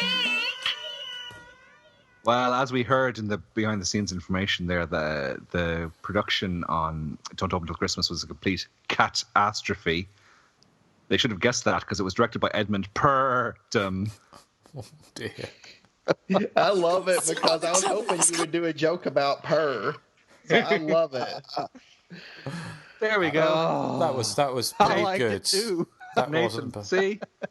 Did you like it as well, Justin? I'll tell you what. I'm going to play you this. Yay! God, I love that song. Well done. I missed that song. Yeah. So, right. Well. Well, I can guess. What we should do is find out. Joseph, do you want to read out some feedback from the Facebook group of what other people thought of Don't Open Till Christmas? Sure. Let me actually pull this up here. I actually was laying down on my bed, so now I got to go back to my computer. Hold on. Okay, well, do you want me to read out the bit of feedback I have while you're doing that? Okay, yeah, please sure. do. Go ahead. Okay, this is from Rob Hemsley. What's shaking, fellas? Just thought I'd better email just to let you know something you would not be aware of. Jason X actually played theatrically in my local cinema, which was Rill Cineworld in North Wales in 2001. Unfortunately, I've no documentary evidence to support this. You'll just have to take my word on it. I dragged my non-horror loving brother to watch it, and we had a wonderful time with all the space knitwear, space murders, and space one-liners up there on the silver screen. Apologies for contradicting Mr. Kurzweil, something I would normally not dream of doing. Did you must have said, we all said that it didn't get a UK release, I'm assuming. Well, I don't. Yeah, but very possibly. Yeah. Well, maybe it just opened in Rill. Yes. Well, who knows? Who knows? Stranger things have happened. Yeah. He also, Rob goes on to say, can I also say thank you for another year of fun, laughter, and slashings. My running would be a blander place without your dulcet tones in my ears and in my heart. Already looking forward to 2018 in your esteemed company. Lots of love from Rob Hemsley, movie producer. In brackets, thanks to Joseph, I can now call myself this to impress girls. Well, does it work? Hey, Joseph. Rob, just the next time you're popping your old lady, you just tell her to call you Joseph. Ooh. Oh, Joseph. Oh, Joseph. Oh, Joseph. What? I have to be something on this podcast. I can't be gay like you three, so I have to be the man whore. You could be gay in the happy sense. Exactly. Yeah. Yeah, I guess I could. Yeah. You look like you could be a gay old queen. Well, you said Justin was that. Yeah. It's true. Constantly calling him a queen, Erik. Yeah, Erik. I think those old stereotypes need to be retired, don't they? Yeah. Well, you pick on me and call me stereotype things. Like what? Like Inga. That's such a stereotype. It's not. It's hardly a stereotype if it's only you, is it? It's hardly a stereotype. It is a stereotype. I'm going straight to HR with this incident. Yeah, good luck with that. Right, okay. Well, thank you, Rob. So I think that's the only other bit of feedback we've got apart from Facebook, isn't it? Yep. So here we go. Dave Rendon says, I'd comment, but I'm not supposed to open until Christmas. Anyway, 14 of the most violent and various Santa-centric murders on film. Predating Silent Night, Deadly Night just cements this as a lesser-known Yuletide chiller. Happy holidays to my favorite family of seasonal slayers from Grandpa Dave. That was Dave Rendon. Justin Kosh says, been quite a few years since I've watched this. Will it be the saddest movie of the year for Eric, what with all the big burly men getting killed? And was it, Eric? No, because they're not really big burly men as such. See, I thought you would have liked the guy who got his knob, No. taken off. No. Sorry. All right. Andreas Person Andel says, that's a very nice name. He says, while Black Christmas probably is the best and my personal favorite of the Christmas set slashers, Don't Open Till Christmas is definitely one of the trashiest and easily my second favorite of the holiday. It's a real guilty pleasure with such a sleazy and grimy feel to it. Carolyn Monroe's musical cameo is a true 80s delight. The song is so good, and I always love Edmund Purdom when he appears in these films. The movie might be slightly confused and really rough around the edges, but I will always love it. Great choice to cover, fellas. Let's see, Don Anelli says, one of the more underrated Christmas set slashers. Yeah, it's not Black Christmas or Tales from the Crypt, but it has a lot to like with the great kills, the sleazy atmosphere, and a nice slice of cheese with Carolyn Monroe appearing as a pop star. The plot's a bit messy, but go in with the right mindset and it's enjoyable enough. Alan Lee Dorg, I think that's Gareth, simply says... he says, I simply adore this film. I have watched it countless times. The whole film has an air of idiocy about it, as if the whole cast and crew were repeatedly beaten about the head before filming commenced. Characters say stupid things and act in stupid ways. The killings never let up, so you don't have time to get bored. The gore is fun while also inept. Things that should be offensive, like the hero and heroine being afraid they will be mistaken for a couple of gays, in quotations, are too silly to be annoyed by. I also love it when one victim says, "Where's the key?" as if asking the killer, what is she expecting? Love Edmund Purdom, too. In fact, I always felt this had a similar atmosphere to Pieces, in which he also appeared. Has Alan Lake ever been in a film where he didn't eat the scenery for dinner? I also wonder how long the killer lurked in the London dungeon on the off chance that a Santa would be chased into there by comedy punks. Finally, I love the portrayal of international singing megastar Carolyn Monroe. Was this appearance a genuine attempt to launch a singing career, I wonder? As ever, I shall force unsuspecting people to watch this brilliant classic this Christmas. Ho, ho, ho. Let's see. Antonio Astris Joseph Arkiokovic says, love this movie. And I'm never going to pronounce that name again. Lawrence Adams says, yes, just got the DVD the other day. David Assassino says, I'm the warrior of love. Yes, I am. I'm coming to get you. Adrian Busby says, just watch this one on the Film 2000 DVD. Shame it was pre-cut, but still more enjoyable than I remembered. I knew I'd seen the detective somewhere before, too, and finally sussed he was in a Hamlet cigar ad. Many great gore moments and a fun Christmas slasher. And finally, our old friend Simon Logan says... Hey. By the way, that's Simon Logan. He says, we'll try and actually watch this before you record for a change. And I think he meant he was going to comment further, but he didn't. So shame on you, Simon. Oi, Logan. Simon! Pedal faster, Simon! Oi! What's that from? Liberty, Simon Logan. Oi! And that's all the feedback I have. Excellent. Well, thank you everyone who wrote in. Here's how to get in touch with the show. The content of this podcast was provided by Justin Kurzweil, Erik Frillfall, Nathan Johnson, and Joseph Henson. If you enjoy our program and are willing and able to provide a donation, please visit us on Patreon and become a content-designated subscriber. That's patreon.com/The Hysteria Continues. For non-subscriber PayPal donations and general feedback, our address is the.hysteria.continues@gmail.com. To listen and interact, simply search for The Hysteria Continues on iTunes, YouTube, Facebook, and Twitter. Susie versus Toya forever. So, yeah, a big thank you out to all our Patreon supporters. We will be releasing... Yes.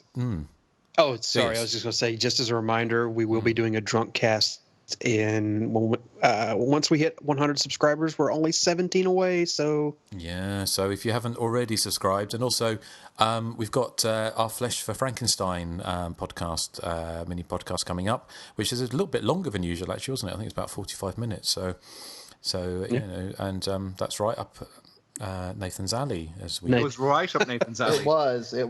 I got to agree with this. Yeah. Went up his alley for 45 minutes. Yeah. So if you want to hear that spectacular double entendre, then you need to subscribe to Patreon, our Patreon page, and you won't regret it. Well, you might regret it actually, but it'll be too late. We'll have your money. So. So I think, well, what's there to say apart from what is next time? And I believe it's Nathan's pick next time. Yeah. I don't know. Oh, Nathan, come on. Oh, for the love of Jesus. Weren't you going to pick the one with Amanda Reyes guesting? Oh, okay, yeah, I will. As long as she can make it on for it.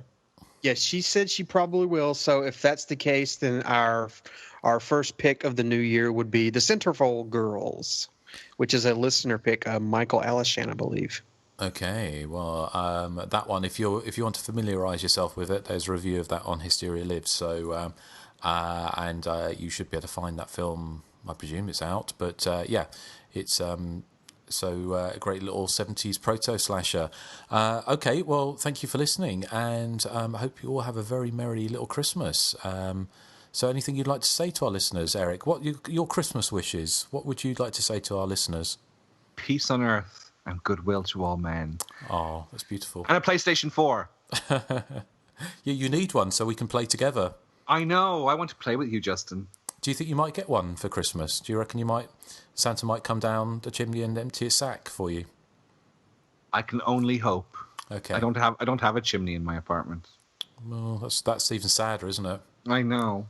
Do you not have chimneys in Ireland? We do. We're not in apartments, though. Okay. Because we're modern and stuff. Right, okay, fair enough.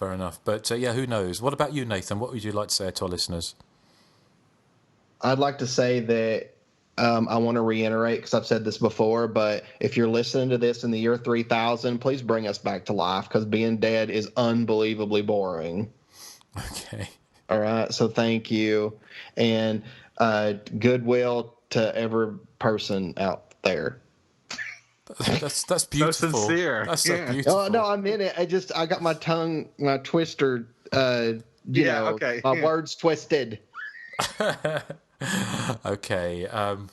Anyway, we'll just let while Nathan's having another hit on that bong. What about you, Joseph? Well, every Christmas Eve I watch 10 or so Christmas themed movies or TV shows. This year I'm starting with Jingle All the Way, the Arnold Schwarzenegger classic, which I love and everyone else hates. I think it's okay. It's fun. Yeah, it's a guilty pleasure of mine. I'm watching The Tales from the Crypt and All Through the House.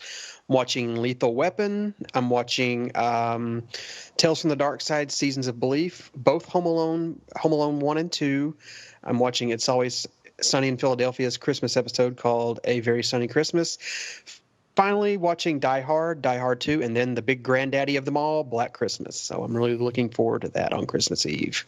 Fantastic. I didn't hear Old Federal Massacre Part 3, Bloody Christmas in that list. Oh, was that a Christmas movie?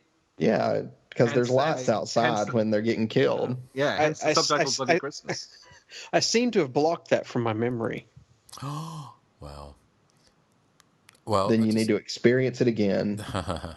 I forgot to say also, if you are a Patreon supporter, you would have heard this podcast at least a few days, if not a week, before everyone else. So that's another incentive. If you can't wait to get your fix of the Hysteria Continues, then if you do support us, and it helps to keep the show on the air, basically, keeps sort of keeps us in our various vices, but also helps keep the show on the air. What? Maybe we can we can get enough money where Erik can get him a PlayStation. Exactly. Wouldn't you imagine that? It's kind of little kind of Erik Cratchit on Christmas Eve, sat there eating a potato. Why, it's Christmas Day. Hey, now that's stereotyping. I don't just eat potatoes. I drink Guinness as well. But you sat there, your little cap on, with your caliper, eating a raw potato and a bit of coal. So just imagine if you had a PlayStation 4, Erik. We could be friends. You could. We could team up and battle the evil Jason. Exactly. Or y'all would try to ruin each other. Well, exactly. Yeah. I might hunt you down. By the time I don't really play video games, but I fear that by the time I actually went out and got like a PlayStation or something, the game would be like so passé, no one would play it. Mm-hmm. I'd just be playing by myself. I'd be playing with myself. Well, they are supposed to be doing a single player option, which is why I bought it in the first place. I didn't really want to play. Me too. Yeah, and then they haven't done it yet. Play. I don't want to play. I used to do the back in the 90s. I used to do the Duke Nukem death matches. Those were always fun. So I kind of does it give you an option to where you can like death match with other people, like chase them down and hunt them down? Well, you either get to play there's 7 counselors and there's Jason, and you're either a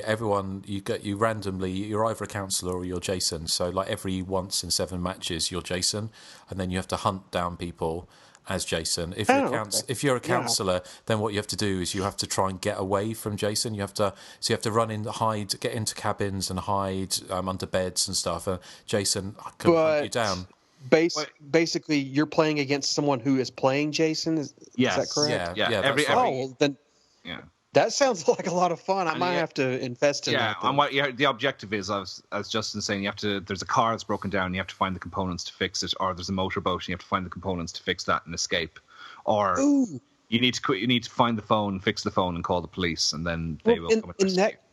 In that case, Erik, Nathan, and myself, we need to invest in like similar video game systems as Justin. So what we could do is all 4 of us could play it, and like we could make like a video stream of it, and we can release that as like a Patreon special of us playing this game and commenting and while screaming at it. I don't have a headset vent system or whatever.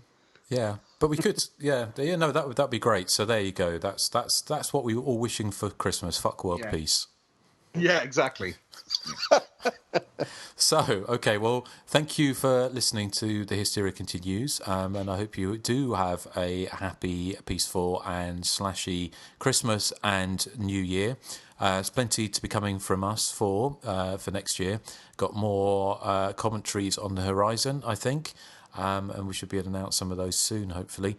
We've got lots to look forward to for 2018. So say a festive goodbye to the good people, and we're playing out with Carolyn Monroe in The Warrior of Love. Yay! Yeah. So say goodbye to the good people. Bye, good people. Goodbye. Enjoy the wonderful gift of Carolyn Monroe. Ho, ho, ho, and a bottle of car in the background or something. Bye. I'm so annoyed. Why?